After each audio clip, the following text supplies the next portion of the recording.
प्रभु की सामर्थ प्रोग्राम में आज हम आपका स्वागत करते हैं और मैं विश्वास करता हूं कि परमेश्वर का यह जीवित कलाम आज आपके जीवन के अंदर फिर से एक जबरदस्त तरीके से काम करेगा। आइए मेरे साथ चलिए मरकुस की पुस्तक में और उसके 11वें अध्याय में, और मैं आपके लिए पढ़ूंगा 12वीं से लेकर 14वीं आयत तक। यहां पर कुछ इस तरीके से होता है कि यीशु मसीह एक शहर से निकल के दूसरे शहर में जा रहा है और उसे अचानक से बहुत भूख लगती है। अरे जब भूख लगती है तो आदमी क्या करता है? खाने की तलाश करता है। ठीक यीशु मसीह ने भी वैसे ही किया। फिर देखिए हुआ क्या। मरकुस की पुस्तक उसका 11वां अध्याय और उसकी 12वीं आयत से, मार्क चैप्टर 11 एंड वर्स 12। दूसरे दिन जब वह बैतनिया से निकले, यानी कि सारे डिसाइपल साथ में हैं, तो उसको भूख लगी। किसको? यीशु मसीह को भूख लगी। वह दूर से अंजीर का एक हरा पेड़ देखकर निकट गया कि क्या जाने उसमें कुछ पाए। जैसे ही उसे भूख लगी उसने उधर उधर देखा, और जब इधर उधर देखा तो बाइबल बता रही है कि उसने दूर से एक अंजीर का हरा भरा पेड़ देखा। कुछ मिनट में इस हरे भरे पेड़ के बारे में आपसे बात करना मांगूंगा। यीशु मसीह को भूख लगी है और दूर से इसे एक पेड़ दिखाई दे रहा है। खूबसूरत है, इसकी पत्तियां बड़ी खूबसूरत हैं, इसकी डाल बड़ी खूबसूरत है, हरा भरा है, धूप है, धूप में हरा भरा पेड़ और भी अच्छा लगता है। और यह बिल्कुल यीशु मसीह को अट्रैक्ट कर रहा था कि अरे इतना अच्छा पेड़ है, इतनी अच्छी इसकी पत्तियां हैं, जरूर इसके पास फल होएगा। और बाइबल बताती है कि फल की चाह में यीशु मसीह उस पेड़ के पास जाता है। यह सोच के जाता है शायद मुझे इस पेड़ से कुछ फल मिल जाए, यह पेड़ मेरी भूख को मिटा देगा। बहुत खूबसूरत पेड़ है, बहुत अट्रैक्टिव पेड़ है। इसने यीशु मसीह का ध्यान आकर्षित कर लिया। यीशु मसीह धीरे धीरे इस पेड़ के पास गए कि इसमें कुछ ढूंढे और इसमें शायद एक फल को पाए। देखिए क्या होता है। बाइबल में बता रही है कि वह उस पेड़ के निकट गया पर पत्तों को छोड़ कुछ ना पाया, क्योंकि फल का समय ना था। अरे भाई, यीशु मसीह पेड़ हरा भरा है, पेड़ खूबसूरत है, मगर उसमें फल अभी नहीं लग सकता है। फल क्यों नहीं लग सकता है? फल इसलिए नहीं लगेगा यीशु मसीह क्योंकि अभी उसका समय नहीं आया है। अरे this is not the season. देखिए यीशु मसीह का रिस्पॉन्स क्या था। 14वीं आयत में लिखा है, इस पर उसने उससे कहा, अब से कोई तेरा फल कभी ना खाएगा। और उसके चेले सुन रहे थे। चेलों को बड़ा अजीब लगा होगा। अरे यीशु मसीह, इतना हरा भरा पेड़ था, ठीक है हरा भरा पेड़ था, आप पेड़ के पास आए, आप ये सोच के आए कि इसमें फल मिल जाएगा। आपको अगर फल नहीं मिला तो इतना गुस्सा होने की क्या जरूरत थी? अरे भैया, पेड़ हरा भरा है, कम से कम इसी बात से खुश हो जाते। फल नहीं मिल रहा है तो आप गुस्सा हो रहे हैं, वो भी ऐसे समय पे गुस्सा हो रहे हैं जिस समय फल का समय नहीं है। अरे भैया, गर्मियों में आम मिलता है, सर्दियों में सेब मिलता है। अब आप सर्दियों में आम चाह रहे हैं और गर्मियों में आप सेब चाह रहे हैं, कैसे हो सकता है? और ऊपर से आप बिना सीजन के उसमें फल चाह रहे हैं, और जब आपको फल नहीं मिल रहा है तो आप गुस्सा हो जा रहे हैं। और इतना गुस्सा हुए जा रहे हैं यीशु मसीह आप कि आप कह रहे हैं कि आज के बाद इसमें कभी कोई फल नहीं लगेगा, आज के बाद कोई इससे इसका फल तक नहीं खाएगा। 21वीं आयत में देखिए जरा क्या होता है। मरकुस के 11वें अध्याय की 21वीं आयत में लिखा हुआ है, वहां पर से उस पेड़ के पास से परमेश्वर का एक दास और एक सेवक, वो चेला जो सुन रहा था, उस पेड़ के पास से कुछ दिनों बाद निकलता है। इसका नाम है पतरस। देखिए क्या लिखा है। पतरस को वह बात स्मरण आई और उसने उससे कहा, हे रब्बी देख। इसका मतलब यीशु मसीह फिर उस रास्ते से अपने चेलों के साथ जा रहा है और एक चेला उसमें से पतरस है, और पतरस कह रहा है, हे रब्बी देख, ये अंजीर का पेड़ जिसे तूने श्राप दिया था सूख गया है। यह बात इतनी अजीब सी लगी मुझे जब मैं इस वचन को पढ़ रहा था, और इतनी गंभीर बात लगी। मुझे ऐसा लग रहा था कि यीशु मसीह, लग रहा है यहां पर कुछ गड़बड़ हो रही है, मुझे समझ में नहीं आ रहा है।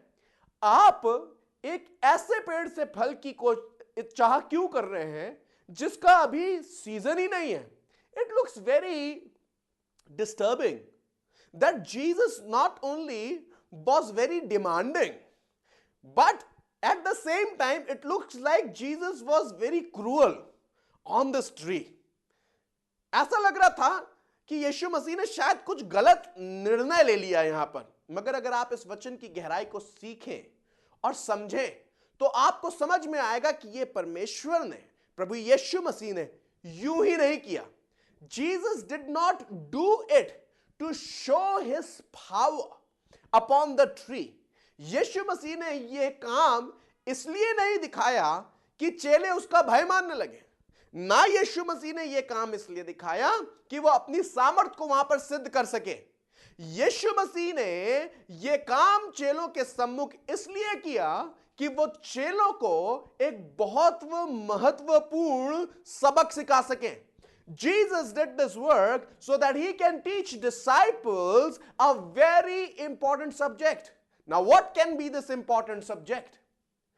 Often, our fruitless lives hide behind the excuse of time. अक्सर हमारा फल रहित जीवन समय की आड़ में छुपा रहता है, या यह कह लीजिए कि हम समय का पर्दा डाल के अपने उन कामों को जिनको परमेश्वर चाहता है कि हम करें नहीं करते हैं। क्या आपको यह वाला पैराबल याद है? यीशु मसीह एक बार एक पैराबल कहने लगा और अपना पैराबल कहते समय कहने लगा कि 10 कुमारियां थी और 10 में से 5 ऐसी थी जिन्होंने दूल्हे के आने से पहले अपनी कुप्पियों में तेल ले लिया, और 5 ऐसी थी कि इंतजार करते करते थक गई। इवेंचुअली दोनों की दोनों ग्रुप, 5 जिनके पास तेल था और 5 जिनके पास तेल नहीं था, कुल मिला के 10 लड़कियां, 10 कुमारियां थक के चूर हो गई और सोने लगी। और अचानक से दूल्हा आ गया। जैसे ही दूल्हा आया तो 5 जो तेल भर चुकी थी, तैयार थी, वो तो दूल्हे के साथ निकल गई, मगर जो 5 तैयार नहीं थी वो वहीं रह गई। और फिर यीशु मसीह कहने लगा, मेरा आना भी ऐसे ही होएगा, तुम्हें अपनी तैयारी पूरी रखनी है। बार बार यीशु मसीह ने यह वाली बात सिखाई है that you have to be prepared. You can't hide yourself behind the season and you can't excuse yourself saying अभी समय नहीं आया है। सुलेमान बादशाह नीति वचन में एग्जाम्पल देने लगा और एक आलसी से बात करते हुए कहने लगा, हे आलसी, चींटियों के पास जा, वो दल बना के काम करती हैं। और फिर कहने लगा कि चींटियों से सबक ले। जब सीजन नहीं होता है, जब ग्रीष्मकाल होता है, तो वो उस समय बटोरती हैं। अरे अभी तो शीतकाल आया नहीं है, ग्रीष्मकाल में क्यों काम कर रहे हो? अरे अभी गर्मियों के सीजन में क्यों काम कर रहे हो? ये तो आराम करने का सीजन है। नहीं नहीं नहीं नहीं, चींटी एक सबक सिखा रही है। ये चींटी ये सबक सिखा रही है कि जब ठंडी का मौसम आ जाएगा और उस समय मैं खाने की तलाश में निकलूंगी तो मुझे कुछ नहीं मिलेगा, इसलिए इससे पहले कि वो समय आए, समय से पहले मुझे अपने काम को पूरा करना है। Many people are hiding behind the curtain of time and they keep giving the excuse, अभी तो टाइम नहीं आया। छोटे बच्चों, जवान बच्चे अक्सर ये वाली एक्सक्यूज देते हैं, अरे अभी टाइम नहीं आया है, अभी मम्मी हम पढ़ाई क्यों करें, अभी तो एग्जाम का समय ही नहीं आया है, जब एग्जाम आएगा तो पढ़ाई कर लेंगे। टाइम की आड़ में छुप रहे हैं। जब एग्जाम आ जाता है तो पता चलता है नोट्स इनकम्प्लीट हैं, एंड टाइम पे नोट्स ही कंप्लीट करते रह जाते हैं, दूसरों के घरों में दौड़ते रह जाते हैं, चक्कर लगाते रहते हैं, और जब तक आपके नोट्स कंप्लीट हों तब तक एग्जाम सर पे आ जाता है। अब समझ में नहीं आता है नोट्स कंप्लीट करें या एग्जाम की पढ़ाई करें। इवेंचुअली रिजल्ट में आपको 0 मिलता है, आप फेल हो जाते हैं। लोग समझ नहीं पाते हैं। यीशु मसीह एक बहुत गहरी बात समझा रहा है। यीशु मसीह कह रहा है कि तुम्हारा फल रहित जीवन फल रहित इसलिए है क्योंकि तुमने समय की कदर नहीं करी है। Many of us who are watching this program at this time, मैं आपको बताना मांगता हूं, आपका बच्चा इसलिए नहीं बिगड़ गया है क्योंकि वो खराब था। आपका बच्चा इसलिए बिगड़ गया है क्योंकि आपने उसको समय पे सही नहीं किया। अरे अभी तो छोटा है, अभी शैतानी नहीं करेगा तो कब करेगा? आपका बिजनेस बिगड़ गया है, अरे ठीक है यार, 10 बजे चले जाएंगे दुकान पे, अभी तो टाइम है दुकान खुलने पे। जब 10 बज जाता है और पत्नी बोलती है अरे साहब अभी तक दुकान पे नहीं गए, तो हम बोलते हैं अरे 5 मिनट और रुको, कौन सा बड़ा पहाड़ टूटा जा रहा है, चले जाएंगे अपना काम कर लेंगे। जब दुकान पे जाते हैं तब तक काम देने वाला, जब तक काम जिनसे आपको काम मिलने वाला होता है वो काम किसी और को दे जाता है। 5 मिनट के चक्कर में एक बहुत बड़ा 50,000 रुपए का नुकसान हो जाता है। आराम कर रहे थे, बहुत हमें अच्छा लगता है, सबसे अच्छी अगर कुछ चीज हमें लगती है दुनिया में तो हमें वो ये लगती है 5 मिनट और, 5 मिनट मम्मी रुक जाओ अभी कर लेंगे काम। पति पत्नी से बोलता है 5 मिनट रुक जाइए फिर काम कर लेंगे। हम समय की वैल्यू रियलाइज नहीं करते हैं। शादियां खराब हो गई हैं। अरे ठीक है मना लेंगे अपने पति को, अभी हम काम कर रहे हैं। रिश्ता और खराब हो गया। सोच रहे थे कि जब बर्थडे आएगा तो गिफ्ट देके सब मामला निपटा लेंगे। पत्नी घर छोड़ के चली गई है।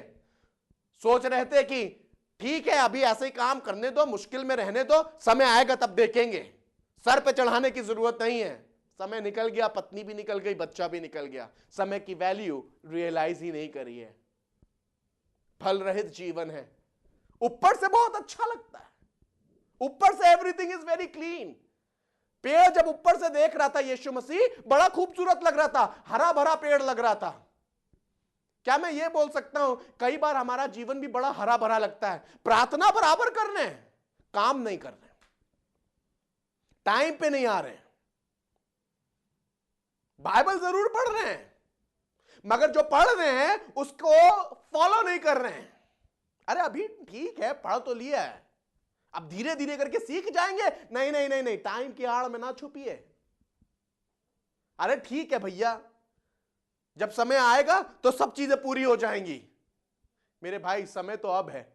यीशु मसीह एक एग्जाम्पल दे रहा था और चेलों से बात करने लगा। उसने बहुत बड़ी भीड़ को देखा जो उसके पास सुसमाचार सुनने के लिए आई।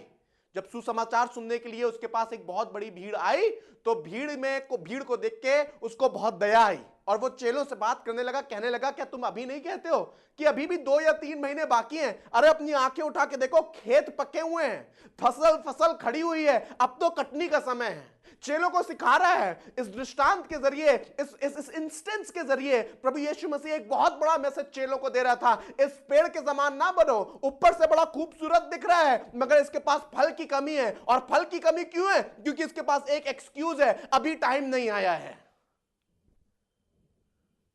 Don't be behind the excuse. अरे हमारा बिजनेस हाँ एक दिन बढ़ेगा, बहुत अच्छा बढ़ेगा, अच्छा बिजनेस बढ़ेगा, अभी टाइम नहीं आ रहा है तो अभी हम घर में बैठते हैं। एक दिन हम अच्छा करेंगे, बहुत अच्छे बन जाएंगे, बहुत हमारा चर्च ग्रो करेगा, church will become very powerful, अपने टाइम पे पूरा होएगा, एक दिन सब कुछ होएगा, अभी अभी आराम करने का टाइम है। विजिट ही नहीं करते हैं पादरी साहब, आप वचन ही नहीं पढ़ते हैं, संडे का इंतजार करते हैं, संडे में चर्च में बैठ के आप वचन प्रिपेयर करते हैं। कलीसिया 100 लोगों से 50 लोगों की हो गई है। टाइम चेलों को सिखा रहा है, चेलों से बोल रहा है पेड़ हरा भरा लगने से कोई फायदा नहीं है, जब मुझे भूख लगेगी तो मुझे फल की आवश्यकता है। ऊपर से लाइफ बड़ी अपीलिंग लग रही है, ऊपर से सब कुछ बहुत खूबसूरत लग रहा है, जब आपको लोग देखते हैं आप मुस्कुरा देते हैं, सब सही है, everything is fine, everything is fine. घर पे कैसा है सब? हाँ सब बहुत अच्छा है, नो प्रॉब्लम नो प्रॉब्लम। बच्चा कैसा है? हाँ everything is fine, everything is fine. मगर मैं आपको बता रहा हूं ये तो सब पत्ते हैं, जब अंदर की बात पता चलेगी तो समझ में आएगा कि वहां पर फल नहीं है, पत्ते हैं खाली। ये आपकी मुस्कुराहट खाली हिलता हुआ पत्ता है, बड़ी अट्रैक्टिव लग रही है आपकी मुस्कुराहट, आपका कपड़े पहनने का तरीका बहुत अच्छा है, आपके बात करने का तरीका बहुत अच्छा है, मगर कैरेक्टर की बड़ी कमी है। पत्नी खुश नहीं है घर में, बच्चा खुश नहीं है घर में, ऊपर से तो पेड़ हरा भरा है मगर अंदर सब कुछ खराब है। गॉड इज वांटिंग अस कि हम समय की आड़ में छिप के अपने फलों को बर्बाद ना करें, समय की आड़ में छिप के आलसी ना हो जाएं। We have to understand this. हमारे मुंह से जो वचन निकलते हैं वो कुछ और है, मगर जो हमारा काम है वो कुछ और है। जो बोलते हैं वो करते ही नहीं है। I want to show you one more instance. एक और जगह मैं आपको लेके जाना मांगूंगा और मैं विश्वास करता हूं कि परमेश्वर आपको इस कलाम के द्वारा बहुत आशीष देगा। मेरे साथ निकालें मत्ती की पुस्तक उसका 21वां अध्याय और मैं आपके लिए पढ़ूंगा 28वीं आयत और 32वीं आयत। I want you to come with me to the book of Matthew and I'm going to read for you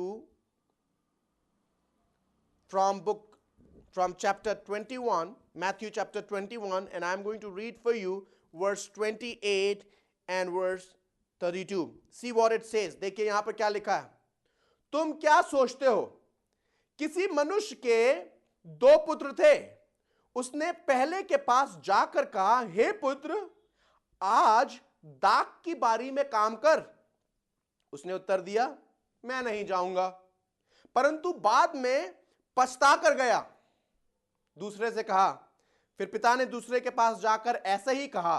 उसने उत्तर दिया, जी हां, मैं जाऊंगा, दाख की बारी में जाऊंगा, काम करूंगा, परंतु नहीं गया। यीशु मसीह ने फिर एक सवाल उठाया, इन दोनों में से किसने पिता की इच्छा पूरी करी?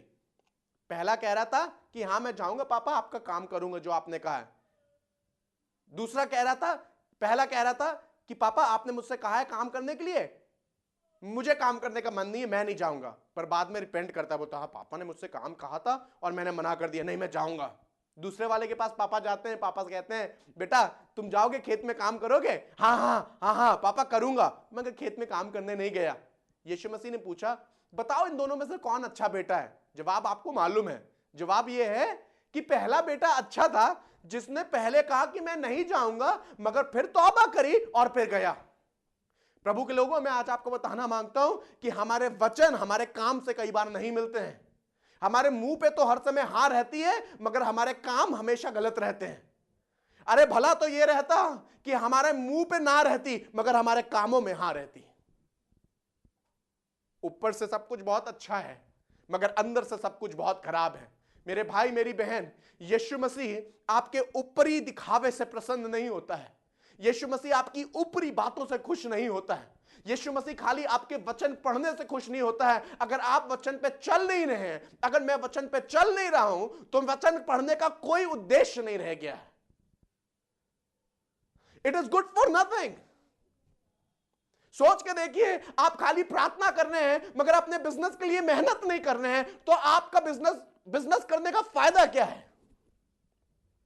अगर आप स्कूल जा रहे हैं और पढ़ाई नहीं कर रहे हैं, तो आपका स्कूल जाने का फायदा क्या है?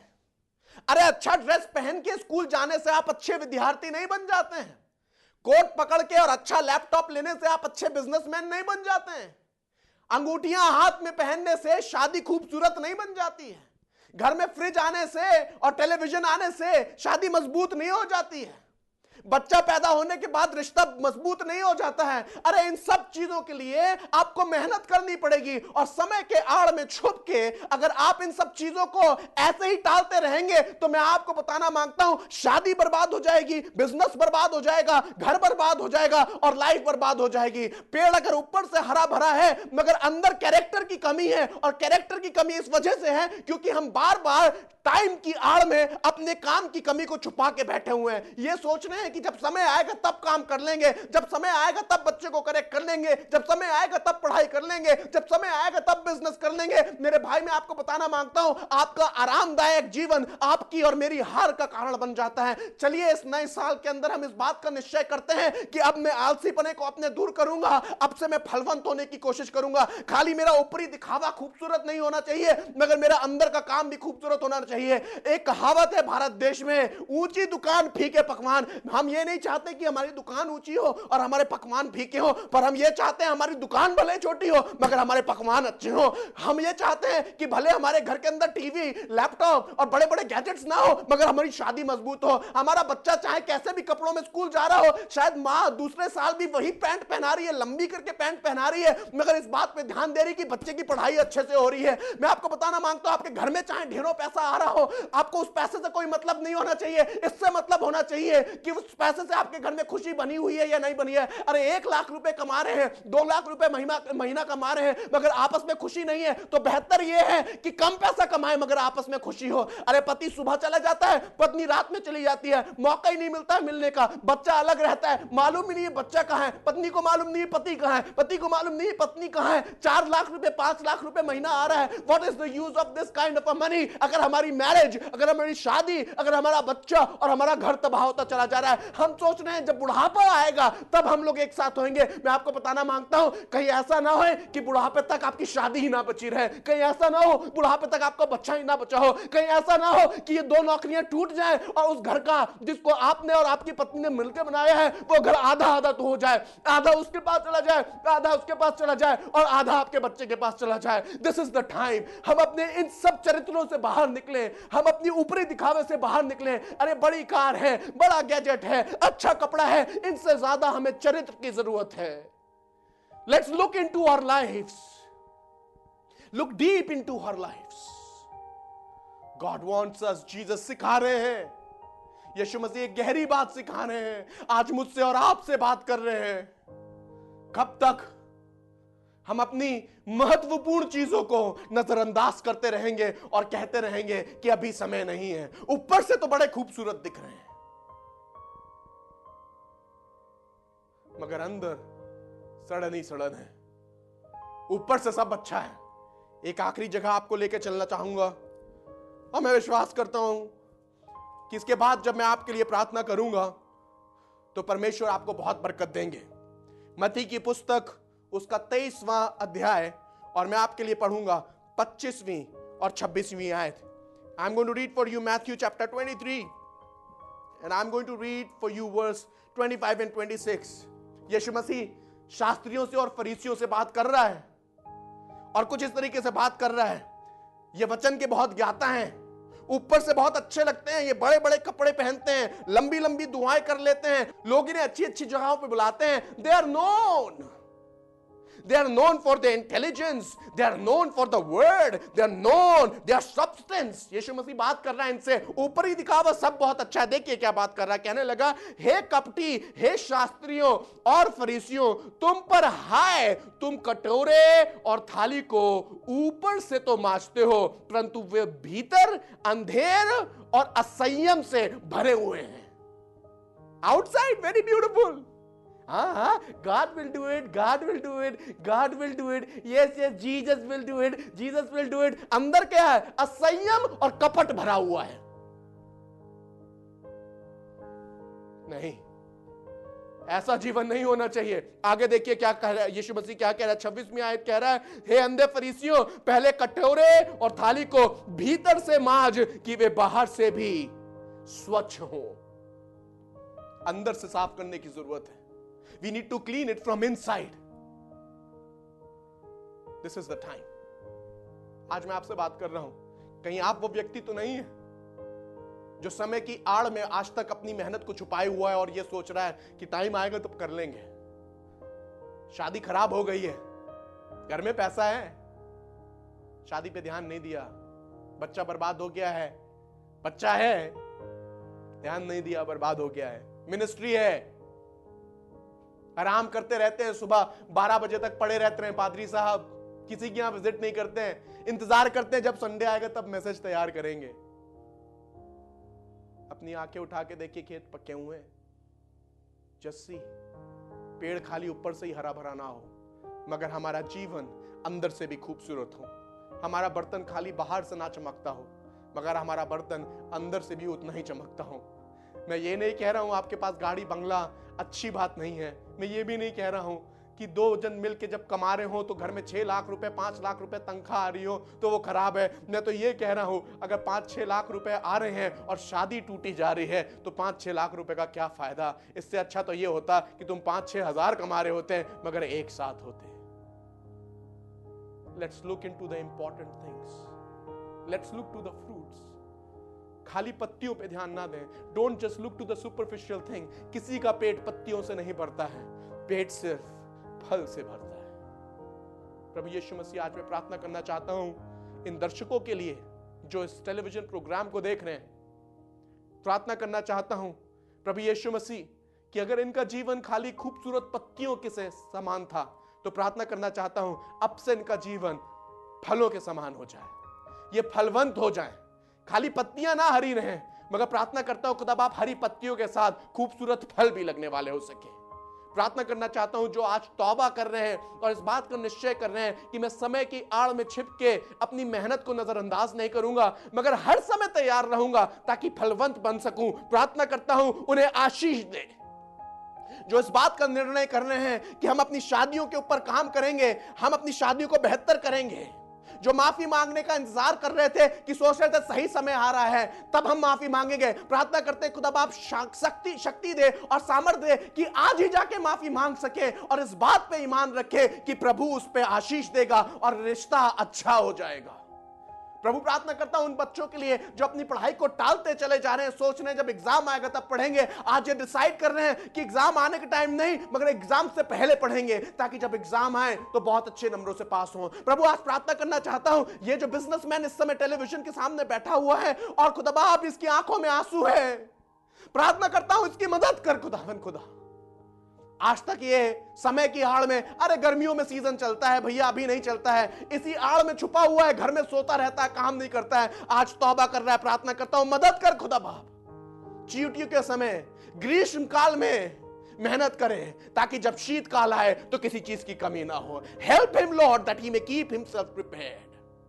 खुदा प्रार्थना करता हूं इन पादरियों के लिए जो इस समय टेलीविजन की स्क्रीन के सामने बैठे हुए हैं, कलीसियाएं बर्बाद हुई चली जा रही हैं सिर्फ इसलिए क्योंकि आराम कर रहे थे जिस समय काम करना चाहिए था। और खुदा बाप कलीसिया के लैपटॉप के लिए इंतजार कर रहे थे, प्रोजेक्टर के लिए इंतजार कर रहे थे, ड्रम्स के लिए इंतजार कर रहे थे, मगर प्रभु कभी भी लोगों के पास जाके विजिट नहीं करा, कभी प्रार्थना नहीं करी, कभी ठहरे नहीं। आज ये डिसाइड कर रहे हैं कि अब प्रार्थना में ठहरेंगे, अब उपवास में ठहरेंगे, अब लोगों से विजिट करेंगे, बजाय इसके कि बिल्डिंग बनाए हम लोगों के जीवन को बनाएंगे। प्रार्थना कर रहा हूं जब ये इस बात की तौबा कर रहे हैं, अपनी तौफीक बख्श खुदा बाप, अपनी आशीष दे कि खुदा बाप ये लोगों के जीवन को बना सके। कलीसिया अपने आप बढ़ती चली जाएगी, चर्च बिल्डिंग अपने आप आ जाएगी। मदद कर यीशु के नाम से मांगता हूं, आमीन।